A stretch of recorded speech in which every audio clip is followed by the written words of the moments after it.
Halftime score is 36-34 in favor of the JRU Heavy Bombers. At mga kapamilya, kasama ko naman ngayon ang assistant coach ng Chiefs na si Coach JR Carlos. Coach, kwento mo naman sa amin ano bang nangyari sa Arellano University at biglang naging trailing sila bigla dito sa labanang ito.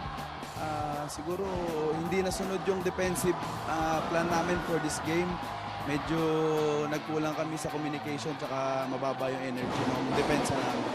Coach, ngayon going into the second half, ano ba magiging game plan o magiging plano na nitong Arellano Chiefs?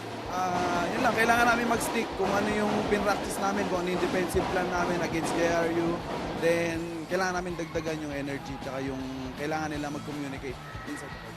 Alright, thank you so much, Coach JR. Well, mga kapamilya, sabihin niyo po sa amin kung sino ang gusto niyong manalo on today's game. I-tweet niyo lang po kami sa aming official hashtag for the season. That's hashtag NCAA Season 94 and hashtag Galing NCAA. At mamaya-maya lamang po, tuloy-tuloy na ang bakbakan dito sa loob ng court. Back here.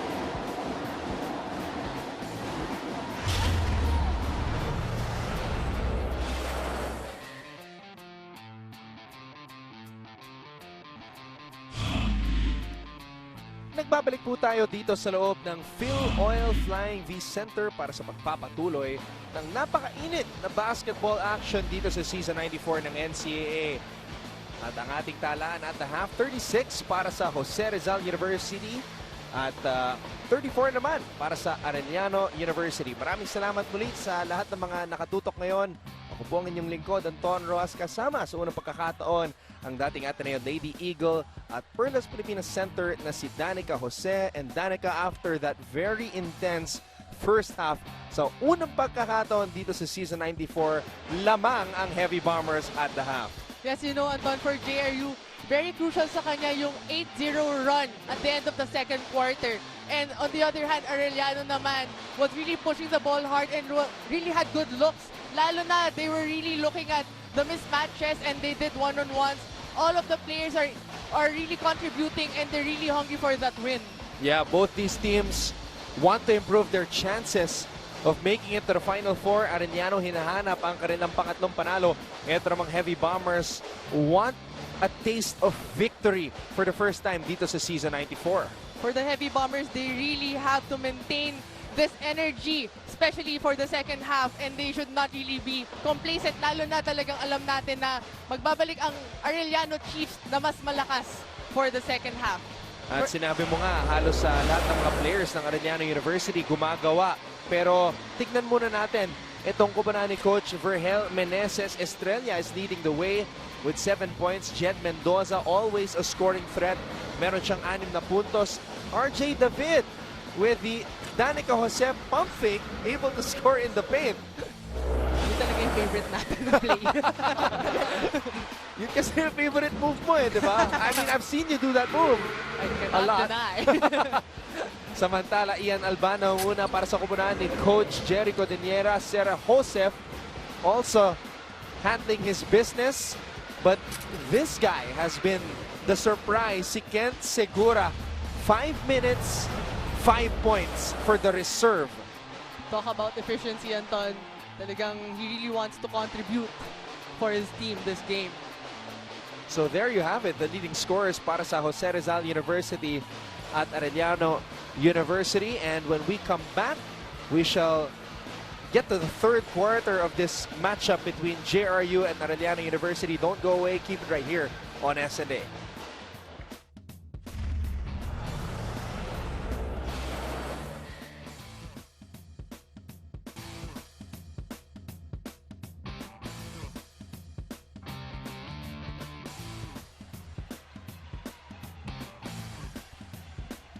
Maski lamang, maski dehado, halos lahat ng tao dito nag-e-enjoy dahil sa napakasayang aksyon na nagmumula sa ating mga magigiting na manlalaro sa NCAA. JRU taking on Arellano University on our second game on this Friday. Earlier today, EAC winning against Mapua University 89-85. That was also another crucial and intense matchup So big win for EAC. Mamaya, meron pa tayong San Beda versus Letran. But we have a great co-main event featuring Arellano and JRU. And once again, we'd like to thank everybody for watching. Anton Ross together with Danica Jose, and we also have Geniel Krishnan at courtside. Mendoza putting up the first shot. It does not fall. Balik ang bola sa Arellano University. Now, ito yung paboritong backcourt ni Coach Jericho Deniera. We see him use this backcourt a lot. Itong tandem ni De La Cruz at Alban. Two aggressive and attacking guards. Speaking of attacking, si Sarah Jose, hindi takot umatake yan. You know, if you see na kahit yung defense nila is on a 2-3 zone, he really attack middle and kaya naiwan yung tao niya talagang nararo niya sa drive. Esguerra binigay kay Mendoza. Mendoza looking to become more aggressive here. Esguerra, linabas kay Malyari. Malyari, the basket is good for Malyari. Malyari is really feeling it today in today's game. Yeah. I think wala rin factor din na talagang everyone's cheering for him, everyone's rooting for him for today's game. Parang sa crowd siya kumukuha ng lakas eh. Well, it's no surprise talaga na it really boosts your morale, lalo na ang daming sumusuporta sa iyo dito sa San Juan Arena. Concepcion umatake. Archie Concepcion.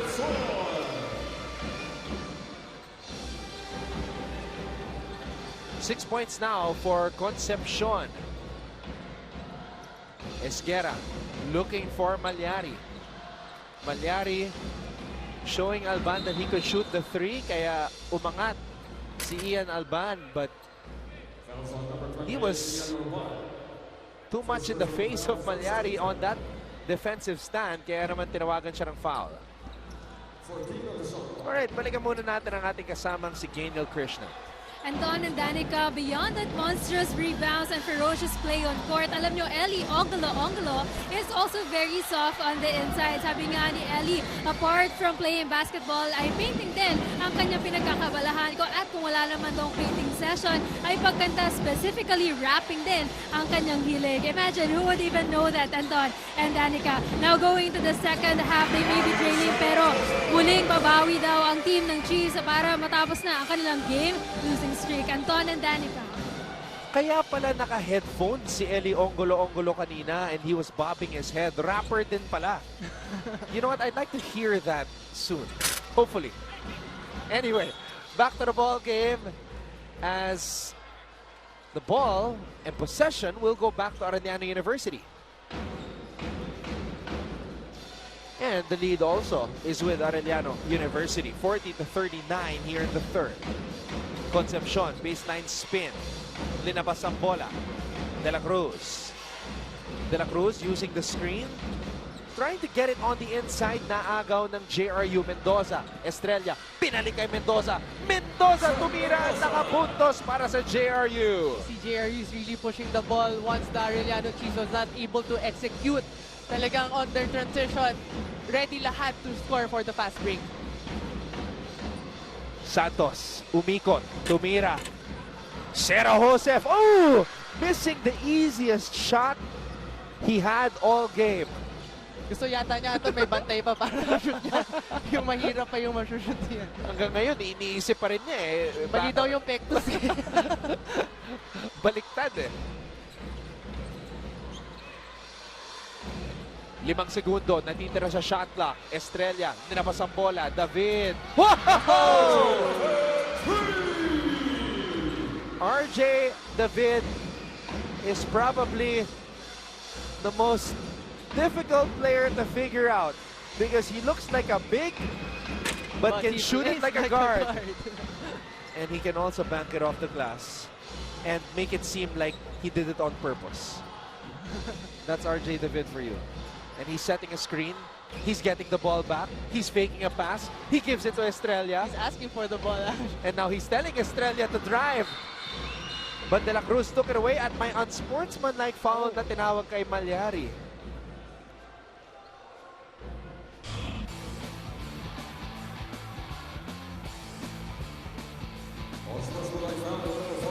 Now, what is your comment on that foul? Nagulat si Malyari that he called it an unsportsmanlike foul, but he just deliberately grabbed him on the waist. I'll let you explain that when we come back, but first we shall take this timeout.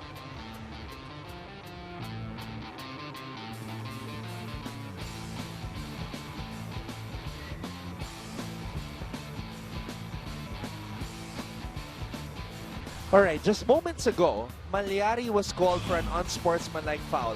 Let's watch the play again, Danica.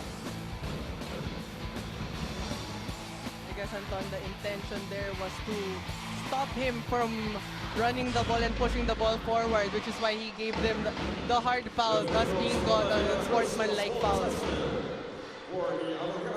It's like he really reached for the body, and parang nauna kasi yung arms niya, and hindi yung buong body yung sumalubong talaga eh. Now, he's explaining to his teammates, hindi naman mahigpit yung pagkapit ko sa kanya. Hindi naman hard foul. That's what he's saying. But then, the intention was he was not going for the ball, and he was going for the body. He was going for the body. And De La Cruz is a fast guy. So anytime you hit the body, it could affect the way he moves. Kaya unsportsmanlike foul ang tinawag doon. Concepcion, binigay kay Sir Joseph. Ito, may pantay na. Kaya pinasa sa kalaban. Napulot ni Sir Joseph ang bola. Concepcion picking it up. Talagang inaabangan na ng JRU si Sir Joseph. He's been making his shots lately. Kaya they're really containing him already for this quarter. De La Cruz missing. Concepcion missing. Sacramento, linabas ang bola. De La Cruz on the drive, throws it out. Sir Joseph with a fake. Sir Joseph, walang mapupuntahan. Linabas ang bola kay Alban. 3 segundo, natitira sa shot clock. Ian Alban, what a move! And the foul on Sacramento. You see how the Arellano Chiefs are really going for the rebound. Pati yung guards nila nagka-crash boards kasi alam nila very crucial ang second chance points for them, lalo na this quarter. Grabe yung possession na yun para sa Arellano. Parang hindi nauubusan ng offensive rebound eh. They were just all over the place. Estrella, huminto, tumira, bitin, Esguerra.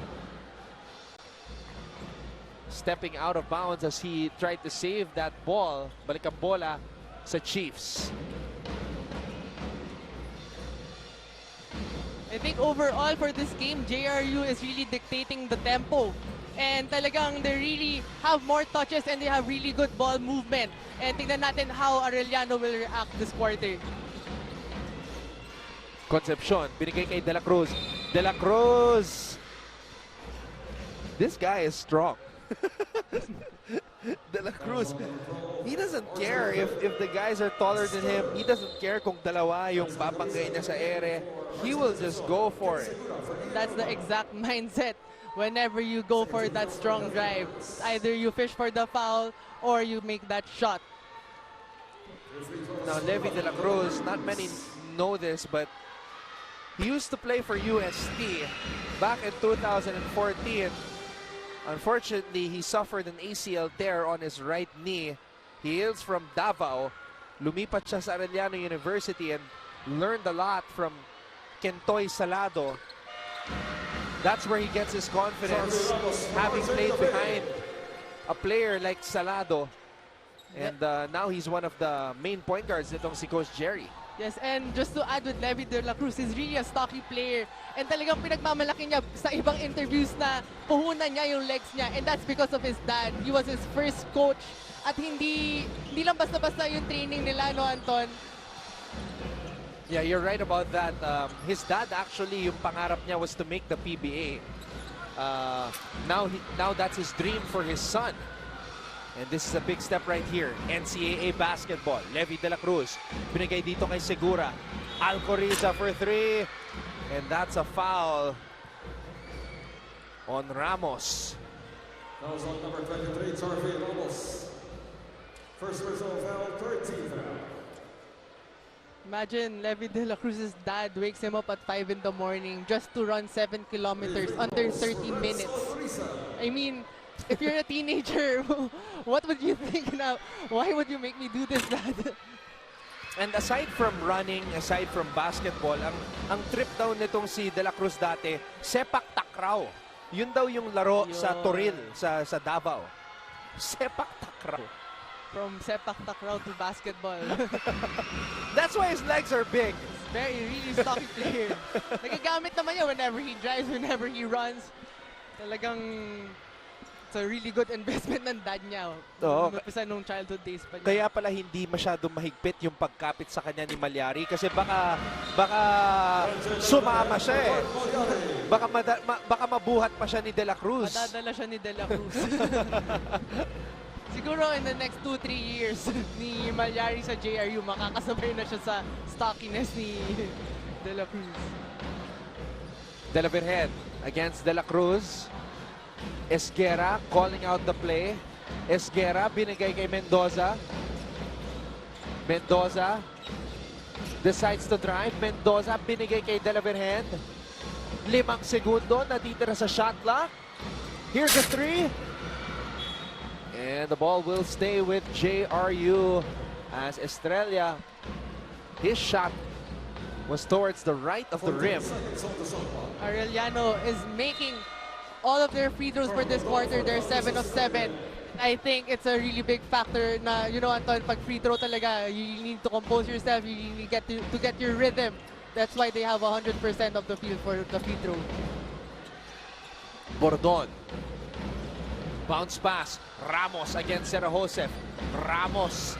Tinapon sa kalaban. De La Cruz binigay kay Alcoriza. Alcoriza binigay kay Segura. Segura to De La Cruz. De La Cruz lumulusot sa traffic. Esguerra was there. And the ball will stay with Arellano University with 16 seconds to play. He was actually looking for his big man for the drop pass kasi nakita niya may mismatch sa kanila ni Esguerra. Although the big man wasn't really in a good position for that drop pass. Sera Josef. De La Cruz. Binigay kay Alcoriza. Alcoriza umikot. Binabangga si Mendoza. Alcoriza sumobra ang tira. Mendoza binigay kay De La Virgen. De La Virgen tumatakbo. Handing it off to Mendoza. Tinatawag si Esguerra para sa screen. Mendoza on the drive. Mendoza will head to the line for 2. This is going to be the first trip to the line for a JRU player in this quarter.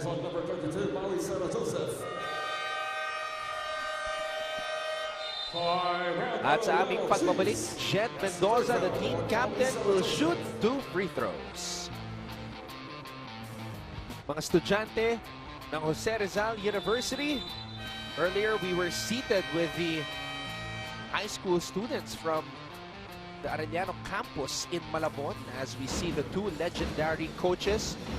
On the left, the aerial voyager Vergel Meneses, 14 years in the professional ranks, 9th season in the NCAA, 5 Final Four appearances, coaching record 83 wins, 73 defeats. The defense minister naman, Jerry Codeniera, 18 seasons as a pro, 5 seasons in the NCAA, 2 finals appearances, coaching record 52 wins, 35 defeats.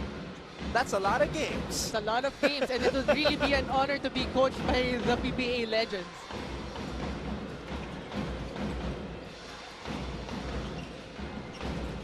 De La Cruz throwing it to the corner. Segura. Sera Josef. And that's a foul. Sera Josef is very aggressive. Fouls on number 23, Torfi Ramos. That's second.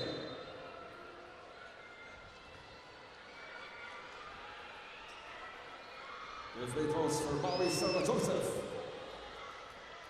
Now, Sera Josef is one of 8 new players added to the roster para sa season 94. Well, I have to make that 9 new players now that a reserve, Kent Segura, is in. At nakaswerte rin si Segura stepping up.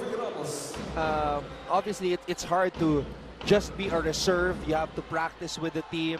Pero walang kasiguraduhan kung makakapaglaro ka during the season. And then Mecca goes down and he steps up itong si Segura. And he's getting some playing time. Yes, and I guess it's just all about mentality, Anton. If Segura thinks that he's only a reserve, then he's not even gonna perform well in this game. Pero he's ready to play, he's always prepared. Pag binunot ni coach, talagang he's ready to perform. Tsaka the way he's moving, ganado eh. Parang he's been with the team all along. And talagang he's been waiting for this moment, and ngayon na binigyan siya ni coach ng opportunity, he's not gonna waste it. 2 minutes. Levi de la Cruz, we know he likes taking those shots in the face of defenders. Segura. He wants an opportunity. Segura. Oh! Ken Segura! That's his name. And he has arrived here in the NCAA. You could just imagine how confident he is when he took that shot. For sure, ilang beses na niya yan. Pinractice ilang shooting drills na yan just to build up on that moment, Anton. Actually, akala ko ipapasa pa niya kay De La Cruz and he looked him off and just decided to dribble the ball and shoot it. He really felt it. He knew that it was going in. As you can see, it was actually a good pick from his teammate and thus making him more open and taking that shot. May kumpiyansa eh. May angas itong si Segura.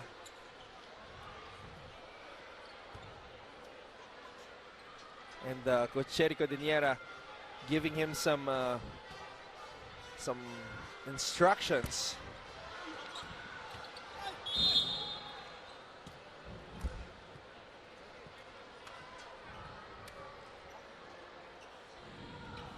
Foul shot number 14, Mike Cañete. That's his first personal foul. Arellano coming in for Jen Mendoza. We have a substitution here. Mendoza will come out. Aje Miranda is back in.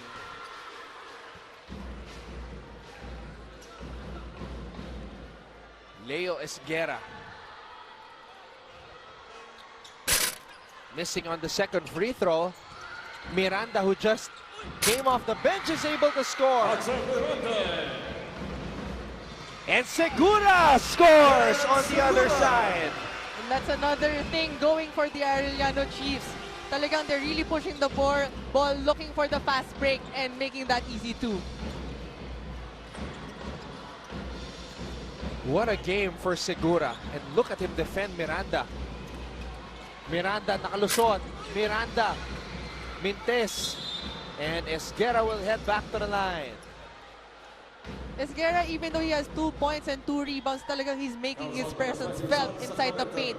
And he's really creating for his teammates by driving hard, getting those kickouts. Back in the line, shooting 2, Leo Esguera. And Brian Mecca, sabi niya, wala ako masabi sa support ng Arellano University. Good luck mga brother. Get well, Brian. And we wish you the best of luck. Maraming salamat sa pagtutok at sa pagsuporta sa iyong mga kakampi. Mga brothers ni Brian Mecca.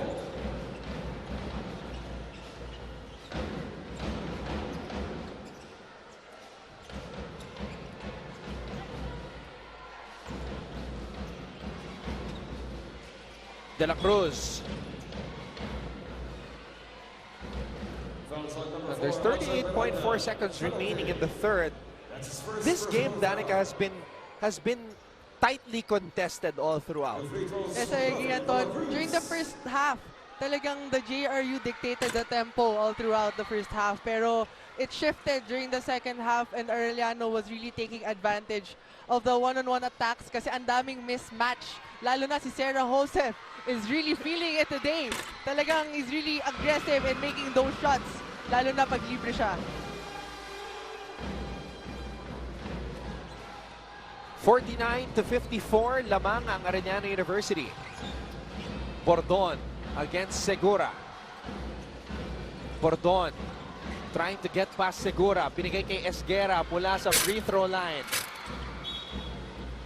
Nabitawan ni Cañete ang bola kaya ito ay mananatili sa JRU. 14 seconds on the shot clock.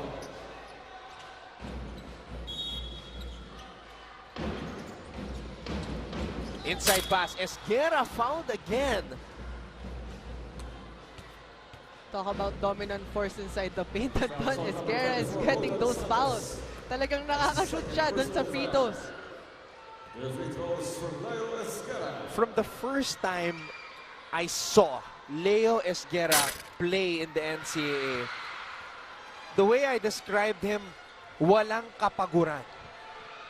Talagang he's really a hard-working player, crashing those boards, boxing out, and making his teammates open. Sabi ko nga diamond in the rough. Yes. If you can polish his skills and combine it with his hard work, he could be a force to reckon with. A big problem para sa mga kubanan dito sa NCAA. De La Cruz, he likes moments like this. Levi De La Cruz, binigay kay Segura. Segura has to shoot. At naubusan ng oras ang Arellano University. Kent Fred Segura. I guess he wanted to be called Ken in Arellano because of Kent Salado. But he has scored his career high as a surprise member of the Arellano lineup. 10 points para kay Segura. Pero ang gusto ni Segura, siguraduhin na manalo ang Arellano University dito sa laban na to. Hindi lang makasampung puntos bilang isang player. Arellano University 54-50 para sa JRU. Magbabalik po tayo para sa fourth quarter. Ito po ang Season 94 ng NCAA.